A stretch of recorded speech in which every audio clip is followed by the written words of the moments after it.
episode 14. Mystery in the Six. There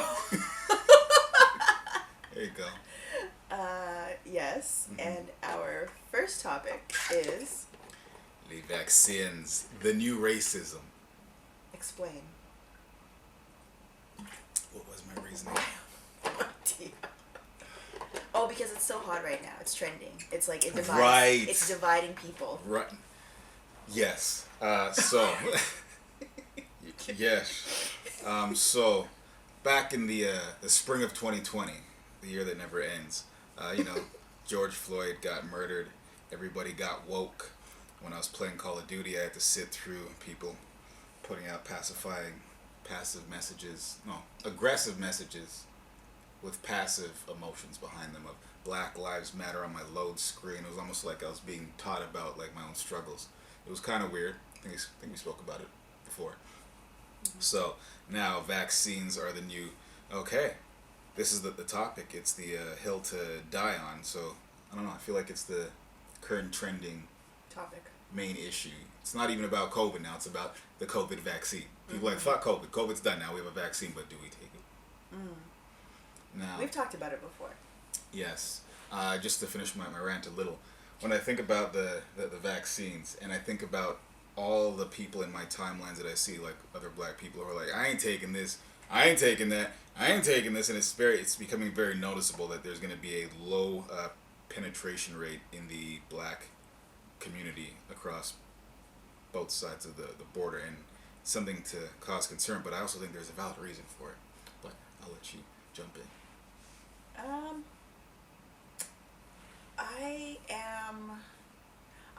I've been reading about the vaccine a lot. Like, I don't know why. I think it's because Did we hit record? Oh no! We didn't! That's okay. Wait. Oh yeah, that's right. But we caught ourselves 3 minutes in. There we go.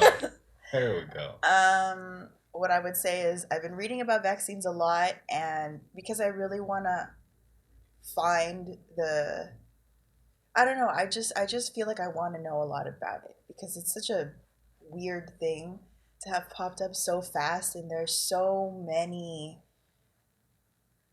much science to tell you that this is way too fast, and this is like beyond accelerated for vaccine production and all the things, and it makes you wonder why vaccine production took so long before. Should we even trust that? Maybe the vaccine taking all the previous vaccines that took a really long time before were just a way to control like the population in terms of their health and immunity and stuff like that.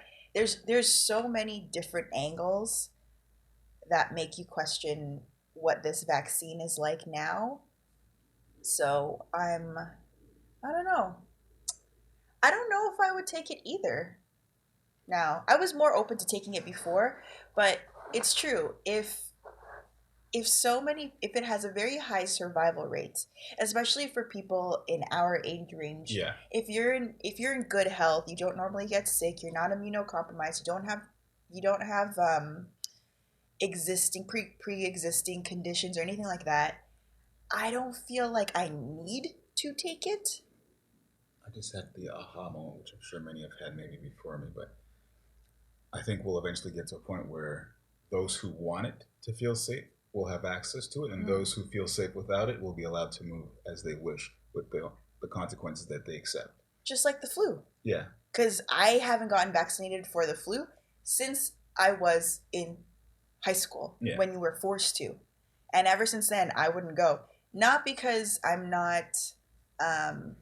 anti-vaccine. I'm not anti-vaccine. I'm pro-choice in every sense of the statement, pro-choice. So it depends. If I feel comfortable taking a vaccine, I will. Mm-hmm. But if I'm not, then I won't. And there may come a time where I feel like I need to take it, like especially if my mom gets older, if I'm around her a lot more, like when we move back to Vancouver, I might really want to take it because I'm scared to put my mom at risk as she gets older. Or if I'm around my grandma a lot and maybe my grandma's not going to get vaccinated. I don't know, because she's like she's 90, like 95, 94. I don't know. She's older than 90. In those cases, I'd say the person who's concerned should take the vaccine to protect themselves But in a case where somebody who you think should do it for themselves but won't, then you take it upon yourself to do that, to be in their environment. That's what I mean. Yeah. That the right now, like, we haven't been around people who I feel I really need to care about. Like, we're mostly around people in our age range who are non-immunocompromised, who are And if relatively, they are, they should be staying away. exactly, and like, we don't even go out, so it doesn't even Yeah. really matter. And so I don't feel the urgency to get the vaccine, but I want to be educated on it and know, like, from many multiple news outlets, many perspectives, so that when the time comes where I feel like I might need to take it for the health of my older family members, that I can feel comfortable at that time. I don't have to, I'm doing the research now, so I don't have to do it later, and like keeping up on it so that, you know, when that time comes, I can make an informed decision. But like, I'm generally a healthy person. I don't get sick a lot. I think I already got it. So if anything, instead of getting the vaccination, I would spend the money. I think it's only like Figure if you got $75 the antibody. to check if I have the antibodies. Although there's absolutely no research on the effects of the antibodies right now. Like, they don't know how long the vaccine is going to last. They don't know how, if you have antibodies, how long the antibodies last, all that shit. So it's very possible that, like, You're good. I'm good, but I could get it again, and I'm not afraid of it because it for me it was really bad, and it was a lot worse than other people who have gotten it and survived. But I'm not afraid to get it because I feel like you know, it's a sickness, so you know what to do. Like, you just stay home, don't fuck with other people, don't go out, take care of yourself. And generally throughout the year, I try to take care of myself. So I'm not pressed to take it. I don't feel like you have to take it. That's not how I feel. Fair. And I think another layer for the context of Black people about a vaccination from the government, there's a lot of history behind the mistrust that I think a lot of other communities don't see. They just see the rebel to the government, but there's a valid reason for it. Like, when you think of when they were testing the cure for syphilis, they were injecting Blacks in the South and not letting them know that they were testing for that. So they ended up getting syphilis. Mm-hmm. Decades later, they got compensated, but by that point, most of them are dead and or have syphilis. Mm-hmm. So it's like, great, fun times. Yeah. Black women were being sterilized on the operating table without knowing, just because doctors wanted to experiment on human bodies. Mm-hmm. So there's a lot of mistrust for valid reason. Mm-hmm. To an annoying level in some ways, but a valid level in every way. Well, I think that it may be perceived as annoying to people outside of the community, because you could easily pull any person who doesn't want to take the vaccine as an anti-vaxxer, which is such a polarizing topic at the moment. But just because you don't want to take the vaccine doesn't mean you're opposed to all vaccinations. Yeah. It just might mean that you're skeptical of this one, or you're skeptical in general. Exactly. And it makes sense because, as I said, with this vaccine having been produced so fast, and now they're like, okay, it's approved, let's put it in old people and we'll put it in healthcare workers. You wonder why it took so long for the other ones. Yeah. You really do. Like, was it a control? What were they doing? Like, and then it's easy when you're skeptical. People automatically pull you into the conspiracy theorists and anti this and anti that. But what if you're just trying to be informed? What if you have like a valid reason, as you said, to not trust the man? To not, like, I don't know, to not just believe everything that the government says. And that also comes off as being like, oh, you know, you're one of those conspiracy theorists. You don't, you know, you must be paranoid. You must think that the government is this and that. And I'm like, just because you're skeptical of your government doesn't mean you're a conspiracy theorist. Just means you're trying to think for yourself. I think that that's fair.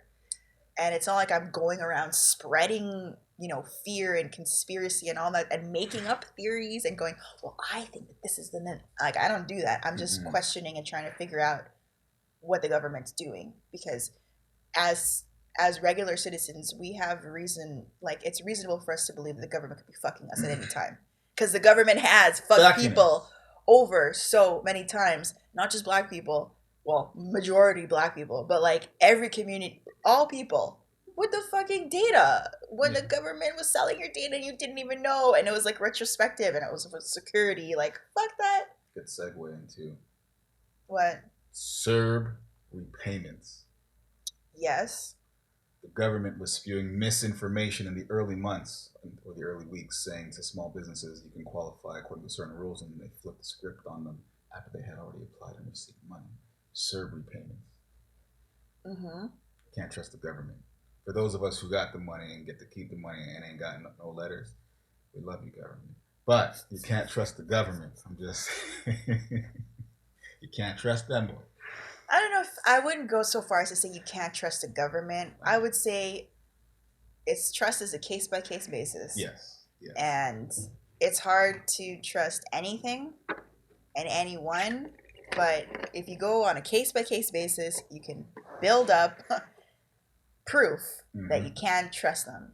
Trusting blindly, I don't know. Maybe I'm jaded, but I can't do that shit. It's fair. Especially with the government.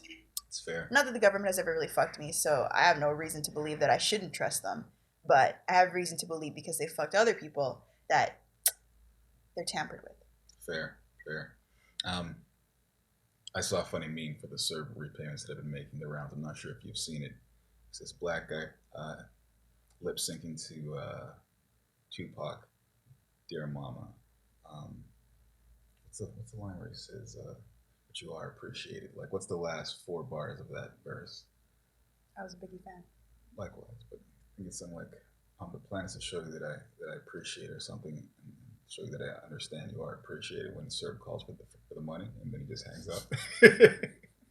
It's great. It's great because now they're finding all the errors that were within the process when they were giving out the money so quickly. Because mind you, they did what they had to do, and they had to know that there were going to be consequences later on trying to get it back, of clarity and where the lines can be drawn, and the public is going to try to move that line, of course, as well. So the more evidence that there's gathered to show that there was non-trackable errors committed, the more that money ain't going nowhere. Wherever it is where it's staying, and that's it. Now, for our overall debt total as a country, it sucks, but money right now is cheap. We are a global economic engine in the sense where we produce more than we consume on the global market. So we're gonna be fine to pay it off, and we're part of the G7 regardless. We're gonna be fine. This is how I see it. We keeping that money. When you're in a skinny, you use your credit card. Mm-hmm. Or when you just don't want to feel it, you use your credit card. Yeah. But you know it's a credit card. You know there's a cost. Mm-hmm. There's interest. You're going to have to pay it back. But it gets you out of whatever trouble or mess you're in. That's the purpose. It's an emergency thing. And now you pay for it. You're gonna and you're gonna go into debt because that's life. So you kind of can't blame the government because they bailed you when that's what they were supposed to do. Mm-hmm. They had their emergency whatever, and it's like, all right, you really think the government's gonna give away free money, no strings attached? You must be out of your fucking mind, because that never happens. Not by anybody. But even like, I think the CERB repayment thing is going to become an election topic at some point. Yes, for sure. And Canada is a center-left country. The NDP is going to make sure that there's no way Trudeau can stand on any territory where he's not saying, we'll let you keep that money. There's no way he can do that because he has Jagmeet standing there. We'll take you on the other side of him. So he can't be too much like, we gave it to you, you got to give it back. And at the end of the day, if the NDP has any type of sense, they'll just present the fact that debt on a country level, when it's dealing with the International Monetary Fund, the World Banks, it's all just numbers.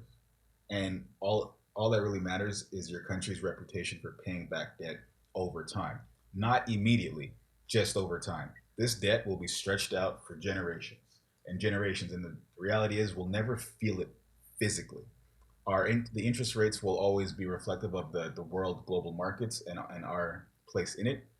And that's that. If the Liberal government wants to stay and be reelected, we keeping that money. They will take that stance. They're going to need to recognize that people do not like money collectors. No. So if you're going to take the position of money collector after you've given out the money, you're like that loan shark. Yeah. Who was Who's like, coming to break legs now? Yeah.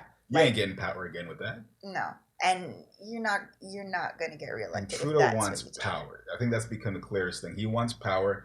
I think he has good intentions. He's corrupt as all politicians are. I don't know if he wants power. I think Trudeau wants legacy. Yes. And he wants to give us what we want. I think he wants to supersede his father. I think he wants the Canadian government to supersede. It wants to be the most tolerant government, the most green government, the most politically correct government, the most, immigrant-friendly government, the most Black, Indigenous, people of color. He wants legacy. So and he's not coming for that money. No.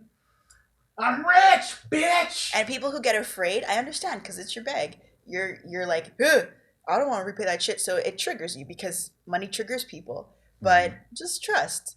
Re-election takes precedence over the overall money. Yeah, because he can just... The reason why he cares so much about what our national debt is because the Conservatives hammer him on it. When the populace is the one hammering, saying to let it go up, he's like, sure. At the end of the day, he's playing poker right now. When it comes to the election, it's gonna be like, you know what, we will forgive that. The Conservatives want to take money out of the Canadian people's pocket, and we agree that we need to leave that money with the Canadian people. Well, it's gonna happen. He's strategically gonna win on the river. Yes. Because he's not gonna take that until the going gets tough, and he's gonna be like, you know what? I recognize what the Canadian people feel, and he's gonna say that at the right time because this bitch, hear you, Canada. He has a really good timing. his part, like his people, his office, they're just good with timing. He knows how to hold on to power. When you think of all the things he's done, and he's still in power, he knows how to hold on to power. Yeah. If he got anything from his father, it's knowing how to hold a coalition together. Like he can do that. Look, I'll give him that much. People still love him, and he was blackface twice. Twice, not once, twice. Yeah, but people still love him. For real. I do. Checks and it's like, all right. Fine. I don't love him, but like out of all the prime ministers we've had so far, he's given me the most. He's made the biggest difference in my life, sincerely. Straight up. That's because odd. I've actually has made a big difference. During his time, I voted the most, which means I've had the most input that I think that I could give into that government, and it's always been a positive output for me. Think of all the public transit investment that's going to benefit us in Montreal. It's going to benefit us. In Vancouver. It already benefits us in Vancouver. It will further benefit us in Vancouver because of the rapid transit to UBC. And to SFU. Getting back on the campus eventually. Like everything he's done, even though he is an airhead in many ways. No. He's done me right. You know what? He's good looking out for the millennials. Yes. And the millennials are the ones who are the movers. Let's be honest. Right now, we're the new baby boomers for the voting demographic. Yes. But he knew that. He's a smart little bitch because he knew that early. He was campaigning with young people who would approach other young people just like if I were to approach you, you're not going to turn me away. If some old person approaches you, you can be like, nah, I don't know about that. What's going on? From early, he was already approaching people, asking like, oh yeah, like, have you ever thought of voting before? If not, they were very smart. They approached me at David Lamb Park, and I was like, wow, Trudeau, good for you. Good campaigning. I'm going to listen. And I fucking did. Good legacy coming up for him. I don't think anybody's going to have to repay CERB because it totally defeats the purpose of what it was. Yeah. If anything, CERB might have found a way to help the country in other avenues that were long overdue for financial adjustments, for people who might have been needing those adjustments to get themselves above water. So I think it's going to do more than he anticipated, and he'll luck into it. Think of like in Ocean's 12 or 13 where they donate that guy's share to the orphans, and he's on Oprah. He's like, yeah, I guess I just love the kids. Yeah. That's going to be Trudeau's like, yeah, I just really cared about making sure everybody was taken care of. Yeah. Because as we said before, we talked about this before, Trudeau's just a face. He's just a voice, but there are smart people in his deputy cabinet. prime minister is really our prime minister, and she's going to, when his government falls, she'll take over leadership of the party and just continue the same policies. Yeah. She is the prime minister right now, effectively. But all his and cabinet, she's doing a great job. They're all very smart. They're all very qualified people. Tactical. They're very strategic. I he is just a voice because you need a punching bag. Like the public needs a punching bag. He can take it. Yeah, because he doesn't actually know what's really going on. I don't feel. I feel like he gets briefed. It's like, okay, PM, here's some shit. This is what we're gonna talk about today. And he's like, all right, cool. And then he goes in. He's a talent. He knows how He's a to talent, but hold a coalition he's together. got multiple managers. And he, as you said, he's a politician, so he knows how to talk to the Quebec He knows government. how to He get it knows done. how to talk to He gets conservatives and things whatever. done. He does.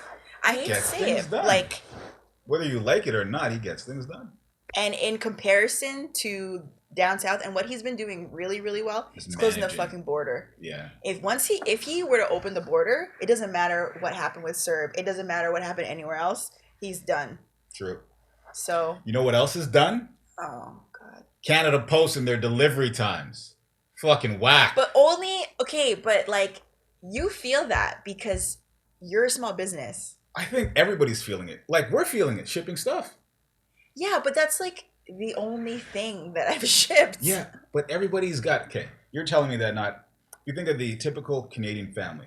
They've got a family member, somebody, somewhere else within this country. Somewhere else, and they're probably sending something back and forth. We all use Canada Post in some way that we don't even realize how fundamental it is. Sure, but I think in this time, in this year, and during Christmas season, most people, not me, are proactive about sending stuff. So if you have family members that you regularly send stuff to, because this is the first time actually sending stuff away. I never had to before. You probably know this shit. Oh, it's Christmas. You better do it early because it's going to be big times. Oh, now it's COVID. Everybody's going to be sending stuff. Just do it early. If I would have done this early, I wouldn't be feeling this. True. So that, I take that on me because I know, and Canada Post has it written all over their shit. Oh, delivery time is very, very, they have all these notes that, try to manage your expectations on when you think your package is going to get to said person. And I'm like, okay. So I'm not that pressed by it because I don't have to do it all the time. For me, it's not an issue of how much it's affecting me because that's a given because I use their service more. It's the fact that the same thing happens year after year after year. And yes, COVID is an exception, but it's not like their behavior hasn't been the same year after year after year. They are a crown corporation that is beholden to us. And if they can't realize, like, what type of management do they need to realize that, hey, when Christmas comes, we need more employees? Like, how many years do you need to have the same thing happen where you have to put out a release? They're Canada, we can't do our job. Well, that's They're Canada, we can't do our job. That's a different conversation because if you're talking about Canada Post's aptitude to properly staff and to properly meet the demands of the season, then that's different from people thinking that Canada Post fucks up because of shipping times. No, but it's in essence the same thing. They're fucking up their shipping times. Not necessarily, because if it's not busy time, your shipping time is not affected by the same number of staff. So they're related, but there's two sides. But that's what I'm saying. If they were a private corporation, they would have already caught on to the adjustments like all the other private corporations. Well, then that depends on what their priority is. Like because they're a crown corporation. How important is Canada Post in terms of... I think that this is the only year that's going to push Canada Post into a priority for like changing the way that they approach busy season, because I'm sure there are other things that they want to prioritize other than Canada Post, where people are like, oh, whatever, they can wait for their packages, they'll come. That's true. It's not high on the priority list, but I think it's a lost avenue for revenue in the country in itself. Think of the amount of money we put into the hands of FedEx, UPS, DHL. Oh, sure. If we were to improve our services within our own borders, we would take in more of that revenue, which would then facilitate the need for more staff to make sure to meet that demand. Because we have a demand that we're not meeting, and we're letting Americans come in and service it. Yes. As a crown corporation, that's the epitome of stupid, because it's our money that we're giving away. We're just giving it away.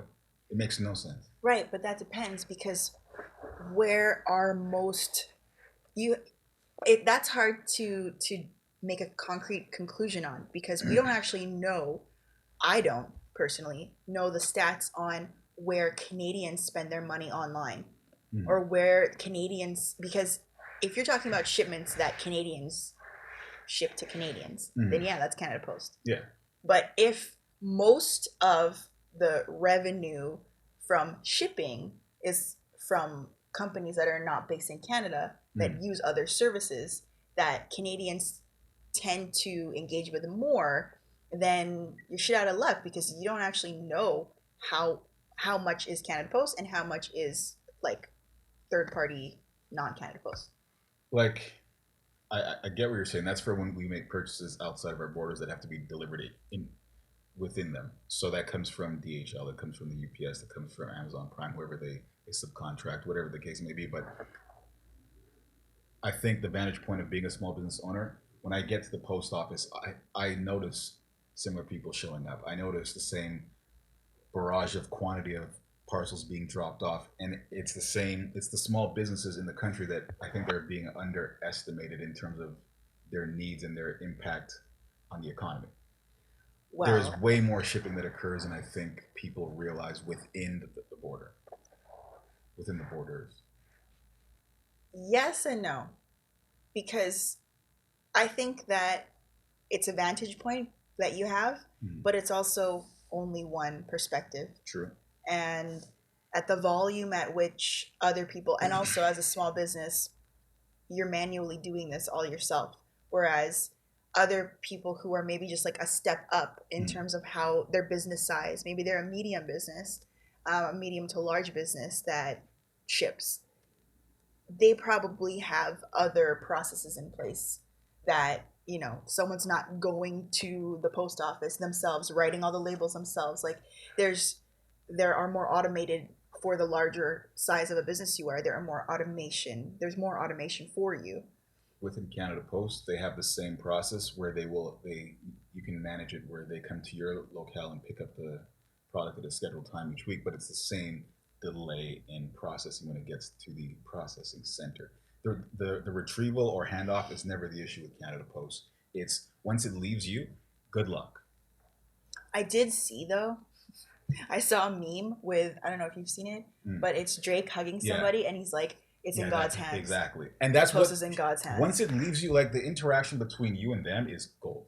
They do a great job. Well, then this conversation has to just be from a small business perspective. Fair. Because for the average person, it is, it's in God's hands. Like that's it. Like it doesn't really affect the average person who either one, doesn't send posts that often, doesn't receive posts that often, and just manages their time better. Like everybody I know who makes regular cross-country deliveries or shipments, like cards, presents, birthdays, whatever it is, they already know this and they plan ahead so that it gets received in time, so that the pressures that are on Canada Post to be more efficient don't apply to them. No. So I think the small businesses do as well. It just sucks when you realize that, man, they really could have did better still. Noticeably, because if it happens every year, when do you start planning for it? Yeah. But I mean, it happens every year when you start planning for it, the same time every year. So if you know that things are if you go, you know what, during the holidays, probably going to take like 2 weeks to get XYZ to a person. I'm going to play it safe. I'm going to send all my shit out in November. No, I mean, from the management of Canada Post, when do they acknowledge that they should do something different? I don't think it comes back to what we said earlier, which is like, I don't think they feel like they're a priority, which is why Canada Post goes on strike very often. Fair. So like it's the priority thing. It's like we can't do anything. The government has to recognize that Canada Post is crucial to the economy, the domestic economy, and the way that they support. Like I don't think they see how they link to small businesses. I don't think they see that small businesses can also mean cross country. They don't have enough eyes on the Crown Corporation to really manage it properly. Well, I don't know if they actually understand what a small business is in Canada these days. I think they might think that small business is like, your local shop that you go to and you walk down the street and you go to the bakery. Well, no, small business in Canada now means Instagram. Means I can ship my shit that I make. You can DM me. There's absolutely nothing having to do with this. And like no government looking at my process. I can ship to Halifax. but that means I need Canada Post. Yeah. So that's why it's all manual, and I don't think that the government has really clued in that this is business now. That this is like theoretically you could do it to the States, and you could send it to the States, but you're still going to use Canada Post. Yeah. Because that's the post office you're going to go to. You could go to UPS, but like why? Like, and Canada Post works the same as all these other corporations. So if you have a small business account with them where they offer you discounts, you're going to use them, and then to only get screwed over.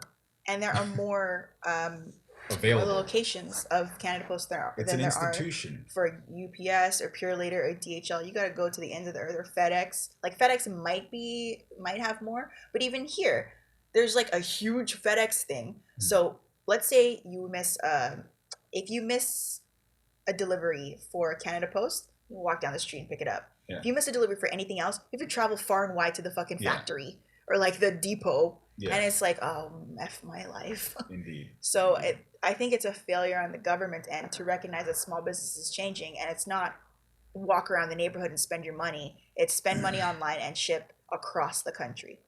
Yeah, coast to coast to coast. Don't forget that one. Baking soda. Yeah. Baking soda. Wait. I'm in love with... Is that the song? Baking soda. I got baking soda. Something like that. Yeah. I'm in love with the Coke. OT Genesis. Yes. Genesis. Whatever. Fuck 'em. I don't know how to spell. Or he doesn't. Anybody having a hard time finding baking soda? That's a real question, because I sincerely don't. When he thought of putting this as a topic, I was like, what if it's just you who can't find the baking soda? No. So, I don't know if there was a big bake-off going on in the first lockdown with COVID, and people were using yeast. Baking soda was left alone, but yeast was the hot one. I guess people were making bread. Bread was the lick during the first lockdown, but I guess during this lockdown, it's treats. Because I can't find baking soda nowhere. Went to Freshco, is that what it's called? Yeah, Freshco, shelves are clean. Went across to Metro, shelves are clean. Went down to the Rexall, shelves are clean. Went down to the Shoppers, shelves are clean. At this point, you got to find your local dep, convenience store, whatever you call it, and go in there and pay like $2-3 for a box instead of like $1, which is nothing crazy, but it's the principle. But hey, man, with those CERB repayments, you know what I'm saying? Counts. Every loony counts. Fuck it. And right now, you can't really find it. What I'm wondering is when the shortage started, because I've had a large surplus of baking soda, and you don't really go through that very quickly. I think people were realizing, shit, we're done our baking soda, and everybody went at the same time, like toilet paper maybe. Because there's no reason to be that far out of baking soda. But you know what? Also, baking soda is one of those things that never go bad. Yeah. And I don't think people think like, oh, we should up our baking soda thing. Oh, it's okay. We have baking soda. It never goes bad. Like, I think they just ran out now. And they're like, oh, shit, people really need baking soda. Because we got to cook over the holidays. And we probably need to bake some things. So like baking soda, you can't find it nowhere. I wonder if we have any viewers. I'm not sure if we have those. If you have if you have not found any baking soda in the recent past, please let us know in the comments, which never happens. But still, do so. Yeah. Or, just think about it internally, and you don't have to tell us. Through osmosis, send it through the screen. Yeah. I'll grab it, and I will ingest it in my cognitive processes. Anything else you want to say about baking soda? I found some, and I bought 2 boxes. I'm good. I thought about asking my brother if he had an open box, so I could just use it randomly for my own personal baking. You know what's funny, too? Baking soda, though, they say that it's good for cleaning, right? So, like... They have those baking soda things that you can put in your refrigerator, but people who don't buy the special ones will buy the regular baking soda, just open the thing and put it in the fridge. Yeah. So people use baking soda for multiple things. And again, I don't think people are really I got tempted because I ran into Rexall. No. Refrigerator baking soda. No. I'm not sure if we have any in there, but on the shelf they had the odorized baking soda that smelled like lavender. Ew. I was thinking, would it make my big kids taste like lavender? It's still baking soda. Nasty. I was getting close. That's how bad it is right now. I need baking soda. And let me tell you, gotta whip that work. There's plenty of yeast. That's true. I don't have the yeast, but there's plenty of yeast. That's true. There's and it's pungent because we bought some yeast before, and now I made some bread, and it reacts fast. So whatever yeast they were selling before, wherever they were getting it from, Bulk Barn, I'm looking at you. It was deactivated. So I'm sure many people were like, "Oh, my COVID baking not going so well," because the yeast that you were getting sold was whack ass yeast. So, but now the yeast is prime. Yeah. It's frothy. And I got some baking soda. So that's my rant on baking soda. I finish with baking soda now. All right. Our next topic is Schulz Saves America. Indeed. It's a show on Netflix, for those of you who don't know, because it's a little bit underground, that is hosted and created and performed by Andrew Schulz, who is a comedian. And he is on The Brilliant Idiots with Charlemagne the God. As well as Flagrant 2 with the brown guy. Flagrant 2. The brown guy. Stand-up comic for many years. Used to be on MTV. Yo Raps, I think. Yeah, he's come a long way. He's come a long way. He's the epitome of just keep on reinventing the hustle until it sticks. Yeah, and during quarantine, he started doing this, and maybe some of you already follow him, where he does this like, turn your phone, and you go landscape, and he talks to you about, stuff. Yeah. Just the random stuff. Hot topics that are going on in America at the time, and I think pretty much what we do, but he's just richer and more. He has a greater reach, bigger audience. Now. People know about him. For now, and I think Netflix saw that and they were like, okay, he's got a solid following. All he needs is a bigger audience. We have a vehicle. Can we get some of that money with you, Andrew? And they made it work. 'Cause it's basically the exact same show. Just him being himself, multiple camera angles, lots of memes. 2 camera angles. Yeah, his lots commentary, of man spreading, and him being him. He can, and it's like not a knockoff of the Minority Report. It's not called Minority Report. What's it called? Patriot Act. Patriot Act. Oh, that's a good Freudian slip. That's a great Freudian slip. Minority Report is a movie with Tom Cruise. I know what that is, but I thought it was the same thing. No, he's like, Minority Report. I let you go the other day because I was like, he really thinks this Minority Report. Did I say that again? So the Minority Report. It's the Patriot Act with Hassan Minhaj. Segue. I have 2 co-workers at my job named Ambrose. I like how he goes segue as if like this is a nice way of cutting me off. No. I have 2 co-workers. They're both Asian. One is named Hung Lee and one is Ambrose. What's your last name, Ambrose? Ambrose Chan, I think. You're putting these people on blast? Yeah. Why not? So I would always call Ambrose Hung and Hung Ambrose because from behind they have a similar stature. I know they're different people, but now we just stick with it. So Ambrose is Hung and Hung is Ambrose. So Minority Report, oranges. And what's my other fruit that I mix up? So this show is about. There's something wrong with my devolution. Yes. No. We've established there is something wrong here. No. Anywho, if you haven't seen The Patriot Act, it's a great show. I don't know if it's still on Netflix. If they have No. He canceled. Well, no, they might have the previous seasons. They might have the previous seasons, but they stopped. They effectively stopped it like in the middle of COVID, like April. That was his last season, and his show was him, studio audience. When it went to COVID, they just took the audience away, and he was like in front of a green screen. But he talks a lot about just like different topics in society, politics, social justice concerns, whatever. But he does it with like a screen behind him that shows you all these facts, infographics, graphs. Sometimes it's like memes. He does include stuff like that. He's got like funny photoshops or whatever, and it's very like fast paced. He's a very good speaker. He has like his key things where he's always got his hands out and he does look on the side. He does the whole like breaking character like Will Smith, where he does it on Fresh Prince. And so that's his style. And I didn't even notice the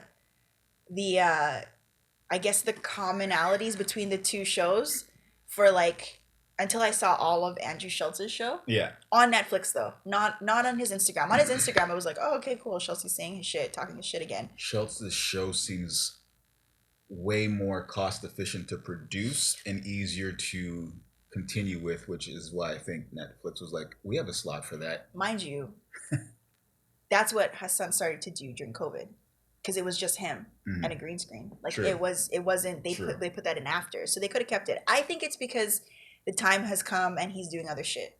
Fair. That's what I really think. And then somebody on Netflix works for Netflix, follows Schulz, is a person who's just responsible for looking for new talent or whatever, and was like, oh, this shit is That's good. the one. We need to capitalize on this. We don't have anything like this anymore. Yeah.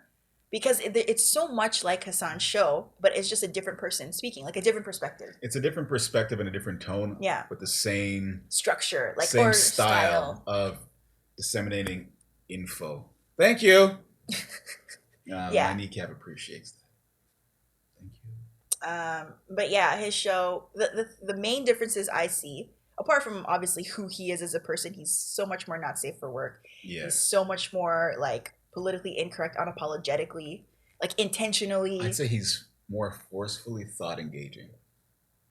Because the shit he says makes you have to react, and but you go through many more approaches to how you we talked about this. It's because they have different audiences. True.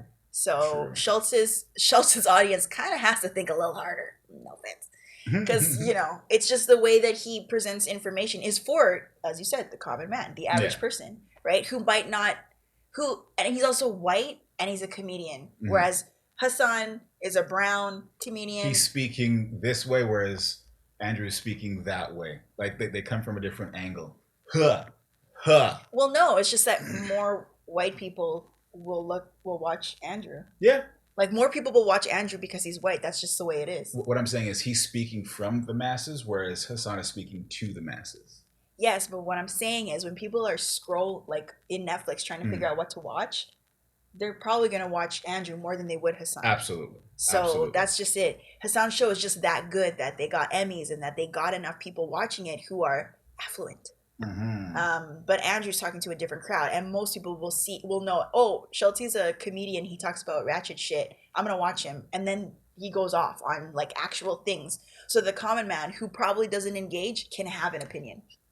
Schultz can pull people a further distance from where they start to where they end, whereas Hassan, you have to have a certain starting point to jump onto his ship.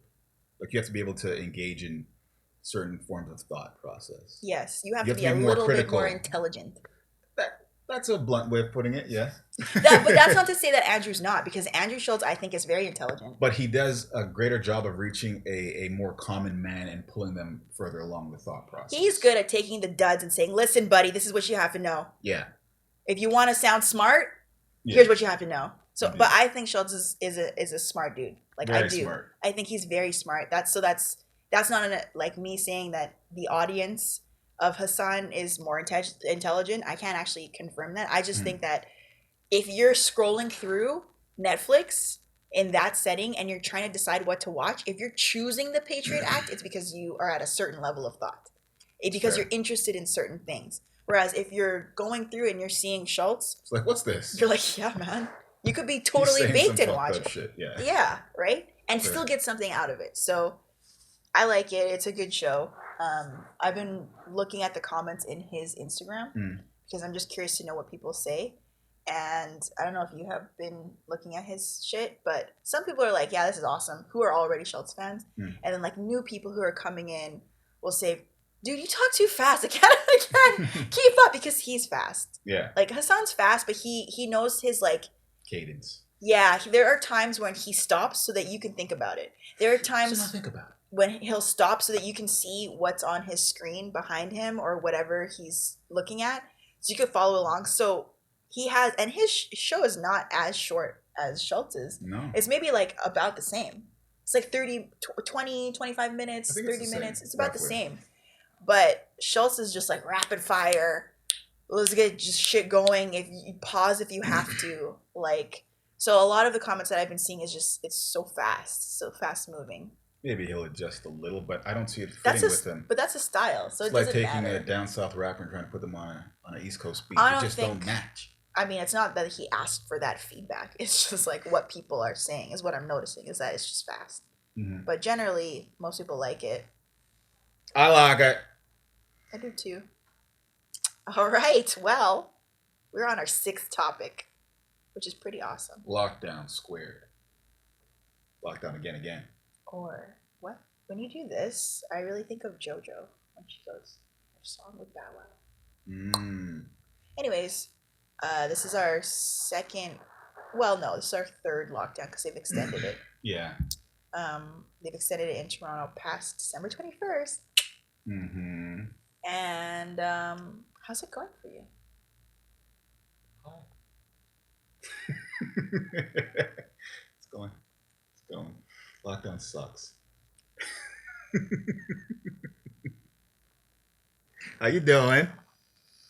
Lockdown really sucks. How you doing there, bud? How you doing there, budski, eh? Oh, holy heck, eh, bud? Oh, yeah. So, lockdown. Okay, this is what lockdown is doing. Look, we started fasting. Yeah, And that's I was probably gonna say, that's the biggest we're issue. fasting, so we're intermittent fasting, which Yeah. is like there's no blood sugar right now. It's 1:34 p.m. Eastern. This is all We I haven't got. eaten shit, and water. you know we're holding out until this is done. But lockdown sucks not just because of the fasting, but because it's cold outside. Yeah. So you can't even really go. You don't even really want to go outside. There's nothing to do. There's nothing to do. You can't even get some sun because it's fucking gone by the time we're done work. And I'm cheap, so I haven't bought the full Call of Duty yet, so I'm getting tired of playing Verdansk. How much is it? I don't know. I'm cheap. I know, but I I'm haven't not. looked. I True. haven't looked. Anyways, I'm not I'm cheap. getting that free joy. And it's I'm not running cheap, thin. but in this lockdown I have definitely scaled back my purchases. Yeah. Mainly because of a wedding.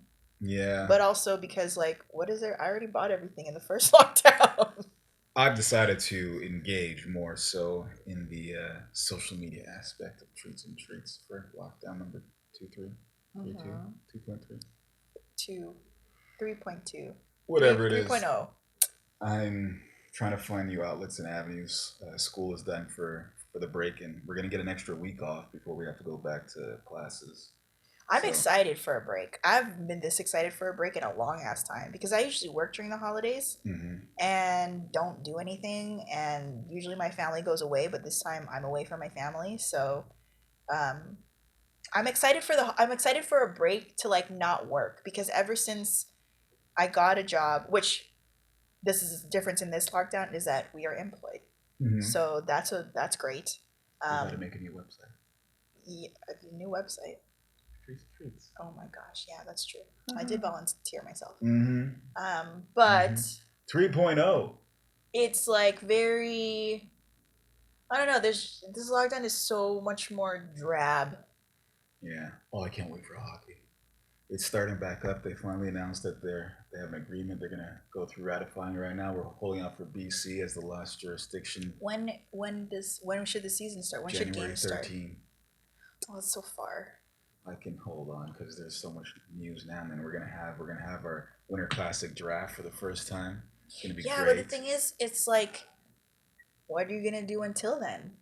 January 13th is far. I'm gonna be looking into player stats. Yeah, well, what else is new? You look at the player stats all the time. Yes, but now I have a reason again. Now it's not just wasting time. I'm gonna be doing nothing. Websites. For my own personal pleasure. It's for your pleasure. It's really not. It is. No, it's not. It shall fund our future empire. You would think. It will. Anyways. It will. I don't know what I'm going to be doing on the break. I just know that I'm not going to be working because fuck that shit. And what else? I'm not going to be buying any more plants because there's no fucking room in this apartment. Nope.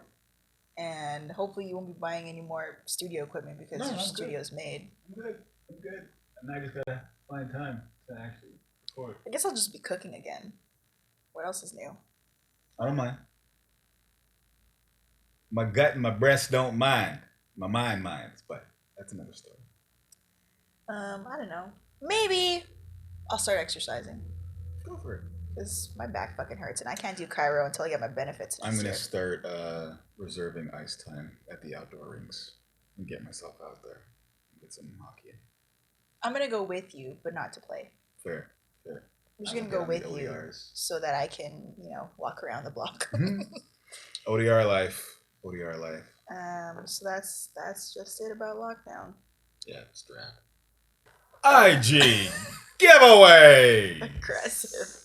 Yes. Instagram giveaways. It is actually it's a hot item right now because let me tell you, the amount of people who have been tagging me in giveaways and shit like that, I cannot It's true. express how many.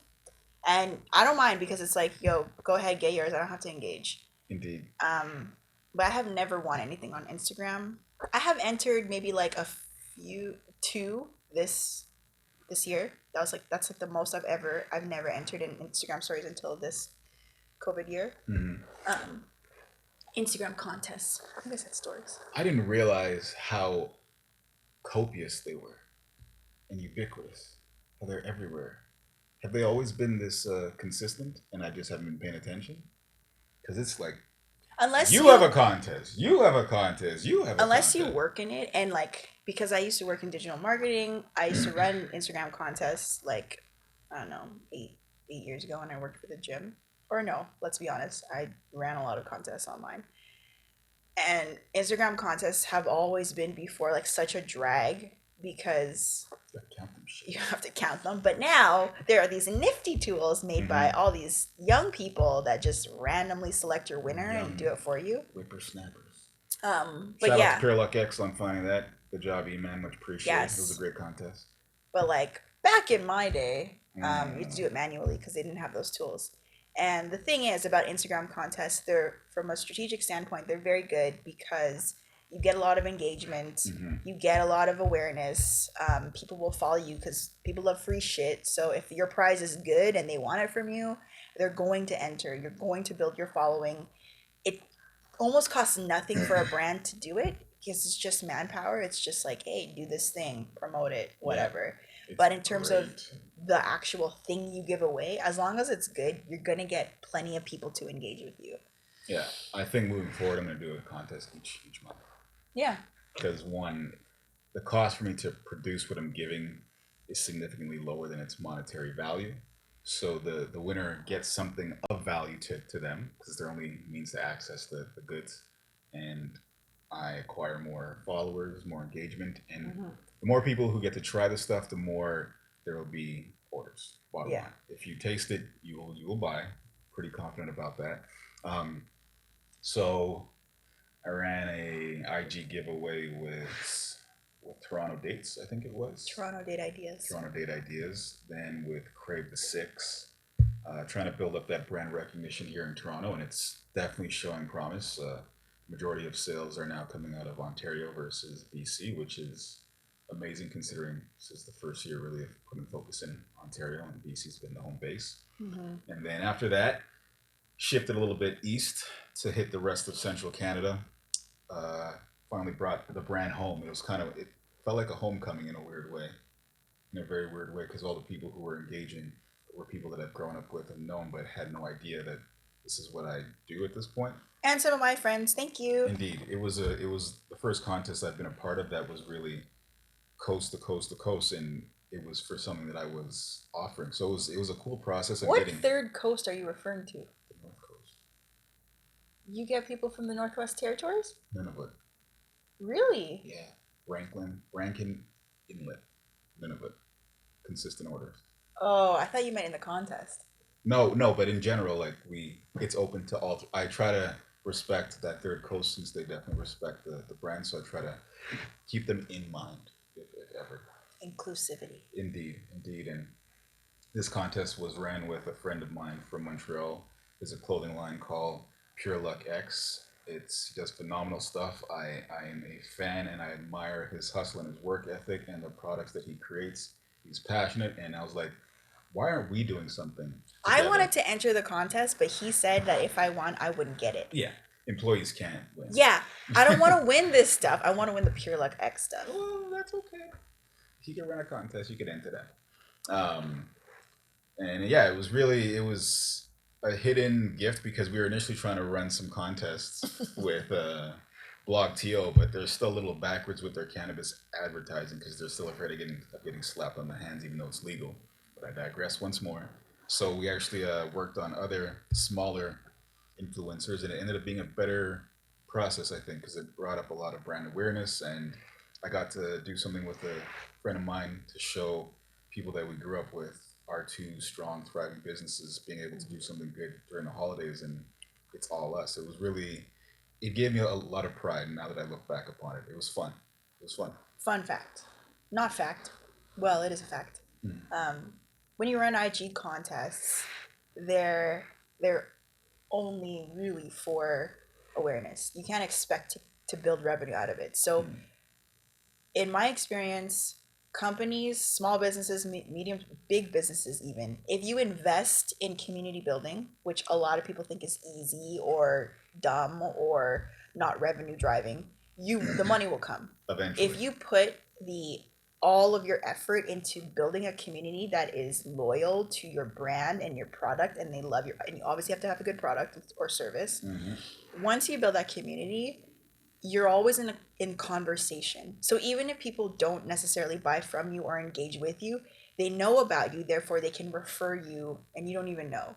So community building is a big marketing strategy that not a lot of people use, and all of these giveaways that you're doing is community building. And the more you do it, the revenue will come. We're immediately seeing the effects of just the past month alone of being more socially present. Yeah. With, like I said, Ontario has overtaken BC in sales within less than a year, and in reality, it's within less than a month of putting in effort. Yeah. If you're a small business and you expect to draw, like, everything is just only revenue, you're not going to be successful, because you have to understand that it's almost like a slow play until you get to a point where it just floods in, right? So there's a lot of that initial work that you have to do to build your brand. Your starter. And that stuff pays off a lot.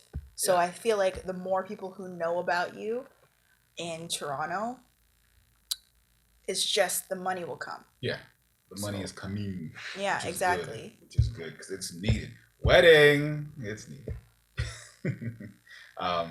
And yeah, I really think now that I'm going to be doing a contest every month for sure, with like a maybe who wants to try the new item before it's launched or something. That's actually what I think. Mind you, contests are not the only thing you should have on your Instagram. I know, and I'm also going to start writing more and having more of a voice and trying to be being a thought leader is also not the only thing you should be doing. Yeah. There's something you can do beyond that. I know you like writing, so that's what you want to do, but you need to actually just regularly post crap on Instagram. Yeah, I can get it.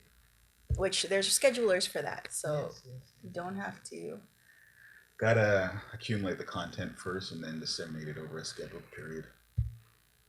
It's easy. Yeah. Why are you petting me? I'm not petting you. I'm caressing you. What's the difference? None. Another contest on the other side of the contest view versus being the one providing the contest. Oh, yeah. I entered a contest because I recently found out about a company called the Bajan Kitchen. Shout outs to the Bajan Kitchen. We will, side note, we will put all of these handles in the description box for those who actually read, if you read. Yes, indeed. So the Bajan Kitchen, they launched their Instagram, and they're basically just trying to fill a void which has been very obvious but not stated in the Caribbean community. We always know about Trinidadian cooking. We know about Jamaican cooking. But if we all agree that there are three major countries in the English-speaking Caribbean, Barbados being the third, we really don't, as Bajans, we don't really push our cuisine out there in the same way, or ourselves. We're just more so quietly proud in a very annoying way when you get close, I guess. But I like what the Bajan Kitchen is doing. They're like, hey, let's show our food, because our food tastes nice too. And they had a contest for who could use the word pomposetting in the best context for anybody else to be able to understand, and whoever won the contest would win a 8 to 10 pound honey pineapple glazed Bajan style ham, along with 2 liters of sorrel to go with it for the holidays too, because I plan on making conkies, so now we can have, I get 2. Ahead of that. Now you plan So- on making conkeys since we got that. We won the ham because my statement was, what was my statement? Now, hold on, let me find it. Hold on. Shout out let to me find it. Jared. Jared, so my cousin in Consulting. Barbados, he allowed me to remember what pomposetin really means, just to make sure my context was accurate. Because, you know, when you're trying to win things, you're trying to do it proper. You do your research. Indeed. And you get your data. And Indeed. it was my idea. Mm-hmm. So I said, the way I'm about to be pomposetin all over Instagram, yamming off that ham and salt, I'm going to have one of Vex with me. Ham cutters till all year's night. Right? Ham cutters till all year's night. I know what a ham cutter is. Thank you. It's panisal with that ham in it. It's salt bread with ham inside of it. Some people just call it pan de sal. If you've been colonized bread of salt. If you've been colonized by the Spanish, you call it pan of salt. Literally, if you're only Filipino. Bread of salt. Only Filipinos call it pan de sal. If you've been colonized by the English, salt bread. So, my colonizers have made me say salt bread. Unfortunately or fortunately. So I said I was gonna have some ham cutters till all year's night, and I won the contest. So we got to go pick up our ham on the 24th in Markham. So shout out to the Bajan Kitchen. I'm gonna have a Bajan Christmas for the first time in a long time. With a remix of fried rice. Yes, but we're gonna put some of the ham in the Chinese fried rice. So you know, some fusion style things. We're gonna have the conkeys too. What else we're gonna have? Sorrel. And yeah, we're just gonna yam off until all year's night. So we won a contest finally. I know. For being a Bajan, I finally won That's something the for being a closest Bajan. I've ever come to winning a contest. It's great. Yeah. So that's IG giveaway, right? Yeah, that's it. Episode 14. It was called Mysteries of the Six or something? Something like that. Something like that. Yeah. Who knows? We thought of it right then. Because it was a mystery. Indeed. 666!